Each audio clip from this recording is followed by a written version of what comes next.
সালাম আলাইকুম। আমরা আছি আজকে আমাদের এক দেশি ভাই পেয়েছি, তার নাম হচ্ছে আসিফ মাহমুদ। আবার আমাদের শিল্পী আসিফ মাহমুদ না, কিন্তু এটি হচ্ছে প্রবাসী আসিফ মাহমুদ।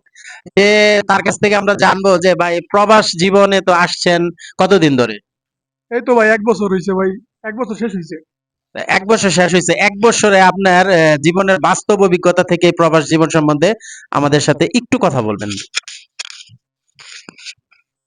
ভাই প্রবাস জীবন লইয়া কি বলবো আর? আমি মনে করি বিদেশে কেউ আসার চিন্তা ভাবনা কইরেন না। কারণ সৌদি আরবের যে অবস্থা, কাজকর্ম যার জানা আছে সে অসুবিধায় আছে।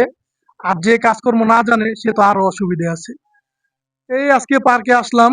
পার্কে আইসা এক বাঙালি ভাইয়ের সাথে দেখা হলো। জিজ্ঞেলাম, "ভাই কেমন আছেন?" বলল, "ভাই ভালো আছি।" বললাম, "ভাই কি চাকরি করতেছেন?" বলল, "ভাই আছি ভাই, অনেক বিপদে আছি ভাই। দালালে বলছে একটা, করতেছে আরেকটা।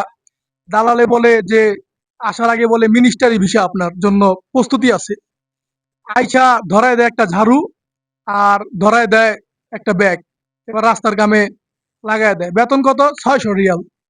৬০০ রিয়াল যা বাংলা টাকায় ১৮,০০০ ২০,০০০ টাকা। কিন্তু এই টাকা কিছুই হয় না। আবার বলে খাওয়া নিজের, থাকা নিজের, এরকম একটা পরিস্থিতির ভিতরে আছে। তাই মনে করি ভাই সৌদি আরবের আপনারা আসার চিন্তা ভাবনা করেন না। আর দালালের চক্রে তো ভুলেও না। কারণ ওরা নানান বাহানা জানে, নানান পদের কথাবার্তি বলে। আশা করি আমি যারা আইছেন তারা তো ফাইসা গেছেনই। আর যারা আইছেন যদি ভিডিও দেখে থাকেন ভুলও নাম নিয়েন না।